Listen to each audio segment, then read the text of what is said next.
Everybody, I'm Trudy, One Grounded Angel. This is the weekly angel card reading video for the week beginning Monday the 20th of August to the 26th of August. Is that right? No, I think it's the 27th.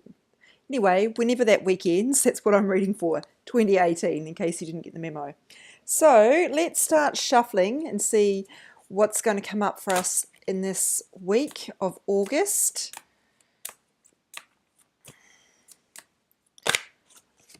By the way, last week Mercury retrograde finished and I am so happy about this. I hope that's going well for you guys too.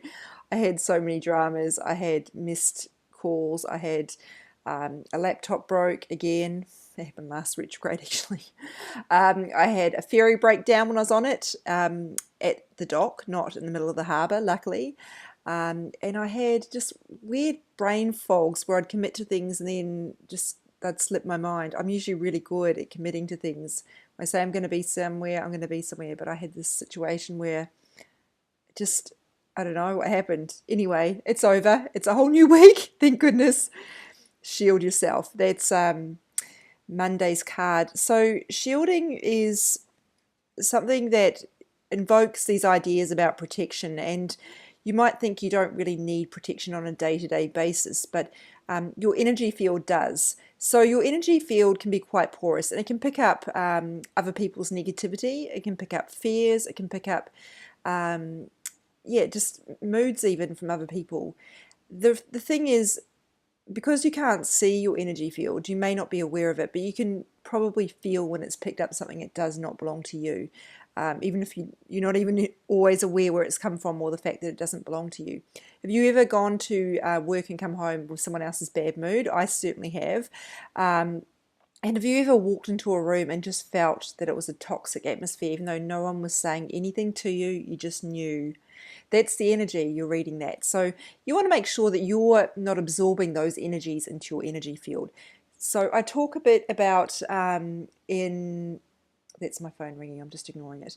I talk a bit in one of my articles on my website about how you can protect your energy, and that involves a sort of a very quick meditation where you ask Archangel Michael to protect you. And it's very easy. You're just asking him to use his sword of light to put layers of energy around you. It doesn't mean that you are closed off. You're still going to feel things. You're just not going to take them on board as your own. And so it's really important if you are an empath, and if you're watching this, you probably are an empath because you've been drawn to spirituality. And I think everybody, this is basic emotional first aid, making sure, not even first aid, but preventing the need for first aid, making sure that you don't take on board anything that is going to adversely affect you. You've got your own fears to deal with. You don't need anybody else's. The other element of shielding I should mention, oh, and I will post that article on my Facebook page, and please prompt me if I forget. The other thing about shielding is it's about your choices. It's not just, the shielding isn't something you do and then just you're free to go and run in front of cars or anything like that. You've still got to take responsibility and make sure you're not exposing yourself to negative energies. Now I know that sometimes you can't avoid it because you're related. It's your in-laws that the energy is coming from, just as a random example. That's no reflection on my life.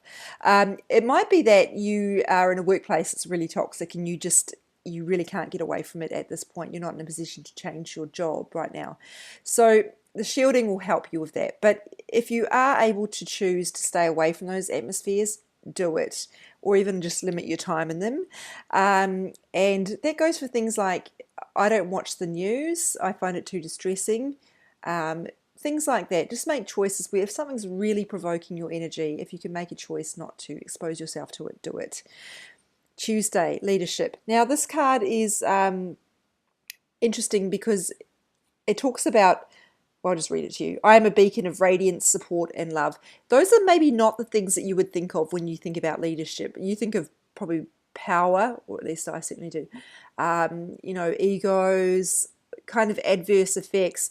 And this card is reminding you that in spiritual terms, leadership does not look like that. That's the corporate world model. We're talking about the spiritual model here, and that's about you being a leader by being your best self.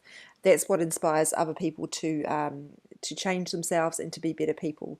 So it's asking you to be a leader in terms of making good choices for yourself, not hanging around with people who are bringing you down, for example, making choices that go against the grain no matter what other people think, and standing up for love. That might mean shutting people down if they are, being, I don't know, disruptive. That's not the right word, but people who are saying things that are really dangerous. It might be representing love in some other way in terms of your actions, or I'm going way off the topic here, but it's really so individual what leadership means and what it looks like to you. Wednesday. I didn't really plan what order I was going to read the cards today. I'm just going with what is pulling to me, or pulling me to it rather. Healing is Wednesday's card. So when I talk about healing, I'm usually talking about emotional healing because that's just my interest area, and I believe that, or energetic healing even, because I believe everything stems from that. So if you've got a physical complaint, and if you come to me for healing with that, I will be asking you questions about your emotional circumstances and your life, what's going on, because very often those physical complaints are a reflection of something in your life that needs healing. And that's not to say that they don't still need medical attention, but it might mean that to really prevent them from worsening or prevent them from taking hold again, you do need to address those sort of emotional causes. I think I've given you this example before, but the knees are about flexibility. So if we're not being flexible, we can certainly experience problems in our knees. Not always, but that's certainly something that comes up for me in my own life. So what else can I tell you about this? Mostly the card comes up to tell people that healing is possible. Please make sure you're not limiting yourself by thinking, oh, this is just the way it is, I have to put up with this. It's also about encouraging you to take the steps that you need to take for your own healing, doing the things that you know will help you in terms of your habits, and going to see people that you know will be able to help you too. And knowing that you're fully supported. You're fully supported as you heal. That's what I'm getting. So sometimes we're trying a course of treatment or seeing a healer, and we're scared because we don't know what to expect. Knowing that it's right for you, and trusting that Spirit's led you there for a reason. That's what we need to do sometimes. So putting aside our ego reservations and going with it because it feels right. And remember, you can ask for a sign if you're not sure if a course of treatment is right for you. So gentleness here, this is very much an empath kind of message here. It's about the way you are gentle with yourself. So that means not beating yourself up, not trying to force yourself to be something you're not, i.e. a superwoman. That might be a good example of something you're trying to force yourself to do. And really just doing really gentle things. So if you're really stressed out or you've got really difficult kind of challenges going on, making space to do gentle activities such as listen to soft music or going to yoga or being around nature, something that's going to really help calm you. You need to bring in some calming energy here to help you with that. But also it is a lot about the gentleness that needs to happen in your brain. So that means not, God, the light's really weird, isn't it? That means not being unkind to yourself and not trying to force yourself, or not trying to expect yourself to be something that you're not, or in a place that you're not right now. It's okay to be wherever you're at right now. Let me go with this one for Friday. Well, totally awkward shuffling. Excuse me. See only love. I feel this card relates to that message about leadership. What this card really is about is setting aside judgment and having a perspective of compassion. So it's very easy to look at other people and see all the things that we perceive as being wrong with them, and no doubt there are many things wrong with them. There are probably many things wrong with you too. But this is asking you to have compassion for where people are at and allowing them to be wherever they're at.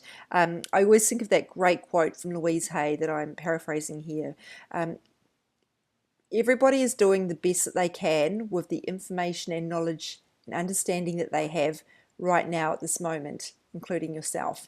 So Let people make mistakes. Let them learn that way, and don't diminish their humanity. Allow them to have that experience, and don't see them as less than because of what they're doing. Because heaven knows you have made some mistakes yourself, and you will continue to make mistakes. That's the human experience. So, I talked about this card here in terms of the love is the common theme here, and one of the greatest ways we can be a leader is to allow people to be human, and to recognize that everyone's doing the best they can, and try not to judge them for what you see on the surface, or what you might do differently if you were in their shoes, which you probably wouldn't, because everybody's doing the best they can. Oh, getting slammed with the harsh messages here. Healthful eating, or healthy eating as we would say in Australia. So the angels are not trying to not trying to come down hard on you here, but they are reminding you gently that health is the most essential pillar you have.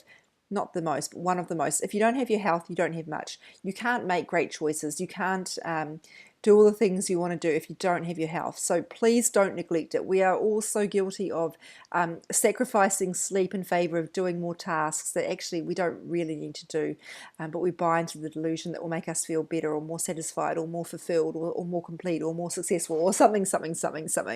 So what you need to remember is that without your health, you don't have anything, and you can't do the things that you want to do anyway. So it needs to come back to your health being a priority. They don't want to make you feel bad, but they do want to remind you that not to overlook the importance of making healthy choices for yourself. And this is talking primarily about healthy eating, but I always take it wider in terms of movement, doing lots of exercise. You don't have to be a gym goer. Lots of people are not a fan of the gym, but moving more so you're not getting stuck. Because if your body's not moving enough, probably your mind and your spirit aren't enough either. And I mentioned sleep, but eating certainly is important. Now, I am not a fan of diets at all. In fact, as a health writer, I've had to write many stories about them, and it really makes me uncomfortable. I do not like it, because it is not about what you weigh. It is about the nutrients that you give yourself, because health is not a byproduct of weight loss. Weight loss is a byproduct of health. So the angels don't care what you look like, and nor should you really. It's not to say you shouldn't enjoy, making yourself look good, but it needs to not be your focus. Your focus needs to be on what's on the inside, and that means giving yourself the tools you need to for your body to be its best, by giving it lots of nutrients. So it's really about lots of fruit and vegetables. It's not about going to eat really expensive superfoods or anything crazy. Or I love kombucha, but you certainly don't have to be drinking kombucha to be healthy. It's about those day-to-day choices and what they say about you. If you are choosing healthy, sort of lots of fruit and vegetables, then you are showing the universe that that you are worthy of being looked after. You know your worth. And look, I'm someone who, when I'm emotional or when I feel like I need a bit of a lift, I will turn to junk food. I'm not proud of that, and it's an ongoing challenge for me to remember that that food is not going to give me that. To remember that it's going to be really unhelpful for my body, and there will be repercussions from that. And also to remember that that's a sign that something's not right in my life, that I'm not giving myself pleasure in all the ways I need to be giving myself pleasure. And that's what I need to be focusing on, instead of looking for junk food to make me feel better. My phone is going nuts, wouldn't you know it? Sunday, lucky I put it on silent, but I'm just trying to block out that buzzing. So Sunday we have to take time for yourself. In a way, many of these messages emphasize that in terms of the healthful eating. I keep saying healthful. It sounds so clunky to me because it's very American, not how we would phrase it. But those messages about shielding yourself and making good choices about who you spend time with, being gentle with yourself, being kind to yourself. These all come back to this, taking time for yourself. And interesting that I just talked about how I can turn to junk food to bring myself pleasure that I haven't been giving myself in other ways. This might be a wake-up call for you to, if you're not taking time for yourself, you've been running around all day looking after other people, you're probably going to come home and hit up the pantry because you feel like you need something to make you feel good. And I don't mean that to make you feel bad. It's a warning that there's something going on you need to address. It's not about the habit, it's about the cause. So for many of you, this is going to be about some relaxation. For others of you, it's about claiming back some time that's just yours, just for you, because you cannot help other people if you are not helping yourself first. It's that whole you cannot fill from an empty cup message, which, we can't say often enough, really. And let's just go back over these messages. I think I'm going to get these out of order. Oh, one's missing. Okay, so a lot of messages are around taking care of yourself, whether that be through nutrition, whether it be through managing. This is so not working. Managing your energy in terms of not exposing it to detrimental situations, and in terms of shielding it as well, if that's something you know, and you will know in your heart whether that's something you need. What the? Okay, this has not gone well. I'm just going to reorder these. Give me a second, please. Okay, the take time for yourself should have been last. I apologize. So, what other remember that you are a leader when you take care of yourself, because the greatest way to show leadership is to be a role model. Yeah, I think that really summarizes it for the week. I think it's quite neatly tied together within those sort of messages around taking care of yourself and not neglecting your self-care. That's it for the week. I am away right now, even though I'm right in front of you. I've pre-recorded these messages because by the time you watch it, I will be away. I'm not going to have easy access to my cards because they are very heavy to transport when you are on holiday. So I'm not available for readings or healings, but I am holding space for all of you, and you will be held for this time. So please don't stress out and feel that you've been abandoned. You're going to get everything you need. I'm going to continue putting up a card each day, and I will, if the time is right for you to seek out healing or a reading when I'm back, you will know if that's right for you. But whatever crisis you're going through right now, it's not me you need. It's to look within yourself and to follow your own intuition. And don't forget to ask for a sign if you need some backup about that. That's it for the week. Don't forget to look for my cards each day on my Instagram at One Grounded Angel. And my Facebook page is also called One Grounded Angel. Thank you very much for your love and attention. And I'm sending it all back to you, totally expanded and even more abundant. Take care.